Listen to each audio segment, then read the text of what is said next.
Hello everyone, welcome back to my YouTube channel Ganit गुरुजी।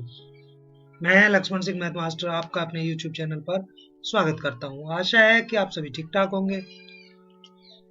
आज हम संख्याओं का मानक रूप पढ़ेंगे, यानी दशमलव संख्याओं को मानक रूप में कैसे लिखते हैं।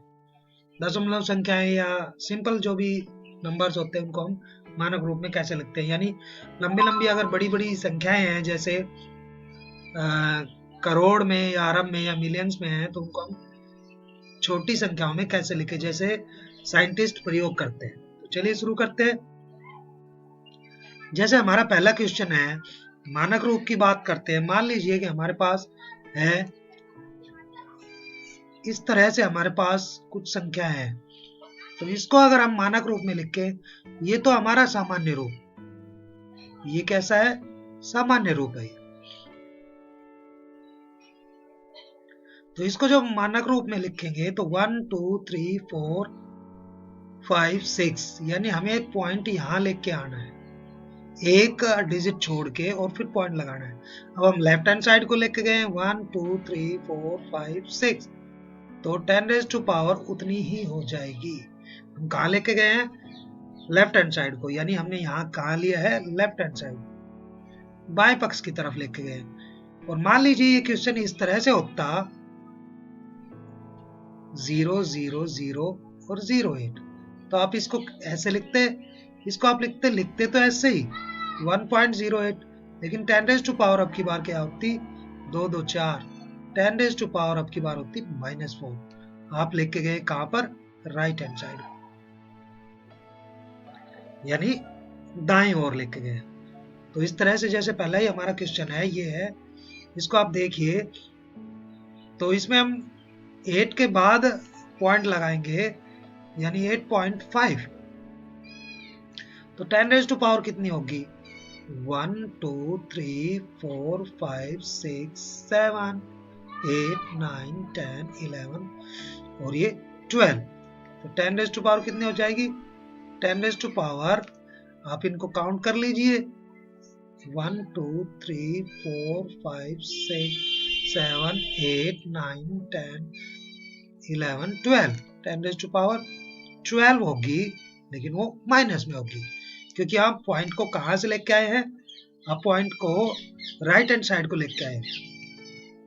अब जैसे इसकी बात करें हम, इसके फिफ्थ पार्ट की, तो फिफ्थ पार्ट को आप इस तरह से लिखेंगे 3.186, 10 रेज टू पावर, अब आप क्या लिखेंगे, कितने पॉइंट, 1 2 3 4 5 6 7 8 9 10, 10 रेज टू पावर अब की बार लिखेंगे आप इसके साथ में 10 रेज टू पावर 10 लिखेंगे, लेकिन आप वो प्लस के लिखेंगे, क्योंकि आप कहाँ लेके गए हैं, लेफ्ट हैंड साइड को लेके गए हैं, और अब की बार उसमें कहा थे, राइट हैंड साइड को लेके आए थे। यहाँ पर आप कहाँ लेके आए हैं, इसको राइट हैंड साइड को, पॉइंट को लेके आए हैं, लेकिन आपके जो पॉइंट था वो लेफ्ट हैंड साइड सर का है। पॉइंट आप कहाँ लेके आए हैं, लेफ्ट हैंड साइड को लेके आए हैं, कि जैसे आपने पॉइंट इसके पीछे था, कहाँ था, इसके पीछे यहाँ लगा हुआ था, आप पॉइंट यहाँ लेके आए लेफ्ट हैंड साइड को, तो आप इसको पॉजिटिव में होंगे। तो इस तरह से आप ये क्वेश्चन, पहले क्वेश्चन के सभी भाग इस तरह से आप करेंगे। उसके बाद है कि इनको सामान्य रूप में लिखिए, यानी आपने जैसे अभी हमने ये क्या लिखा था, मानक रूप, तो आपको सामान्य रूप में लिखना है। जैसे हमारे पास ये है कि 3.02 और इसकी पावर है 10 रेज टू पावर -6, तो आप इसको क्या करेंगे, पहले इसका पॉइंट हटाएंगे, अपॉन में 100, और इसको आप नीचे ले आओ,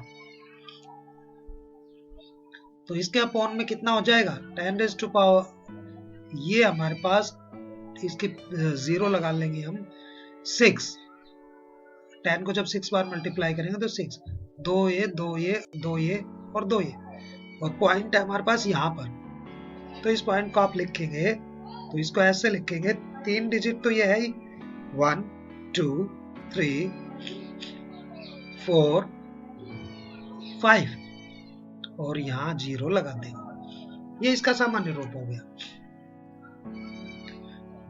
इसके बाद जैसे प्लस वाला देखते हैं हम, तो प्लस वाला जैसे हमारे पास है 4.5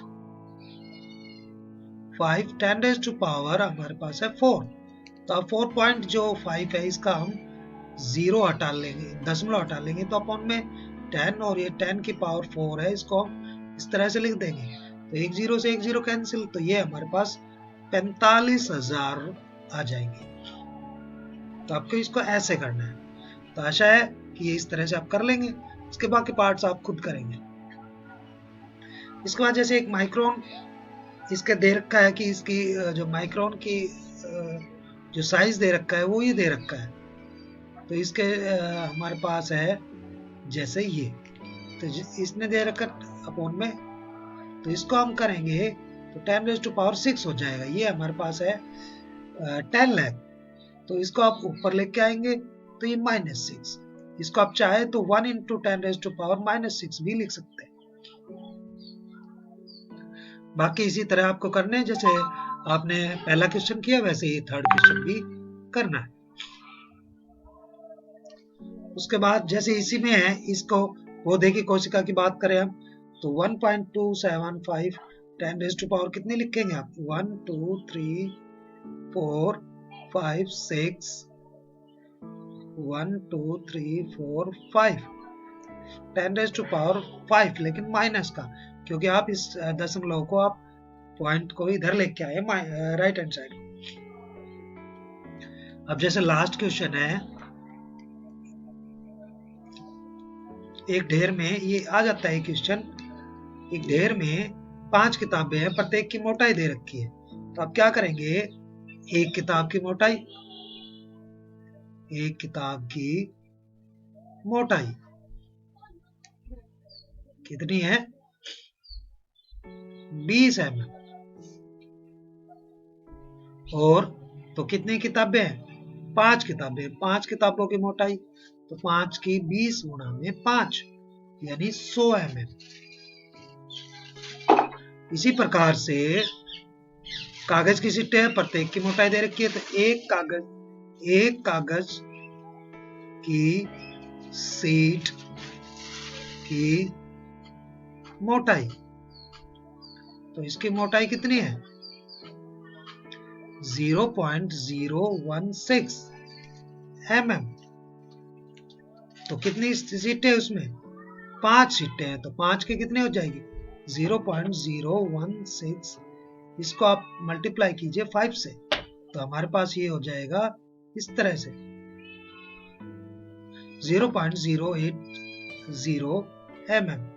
अब आपको बताना है ढेर की कुल,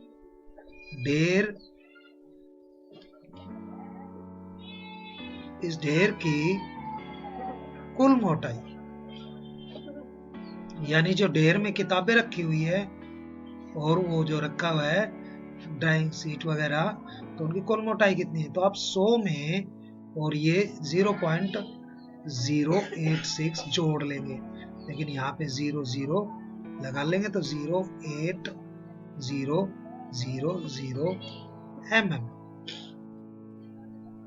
आप इसको मल्टीप्लाई ऐड करने में गलती कर सकते हैं, तो आपको ध्यान रखना है कि आप क्या करेंगे कि पहले किताब की मोटाई, जैसे मान लीजिए कि ये 5 किताबें हैं और फिर ये 5 शीटें, तो इस तरह से इनका कुल मोटाई कितनी है, तो ये पूछना चाह रहा है। तो आप क्या करेंगे, 100 mm है, इसमें आप 0.080 ये ऐड करेंगे, तो ये उस ढेर की कुल मोटाई आ जाएगी। तो आशा है आपके क्वेश्चन समझ आ गए होंगे, इजी हैं, तो आप ये क्वेश्चन इसी तरह की और प्रैक्टिस कीजिए ताकि आपको अच्छी तरह से ये क्वेश्चन आ सके। मेरे वीडियो पर कोई नया है तो लाइक कीजिए, सब्सक्राइब कीजिए और शेयर कीजिए ताकि आपको नई नई अपडेट टाइम मिल सके।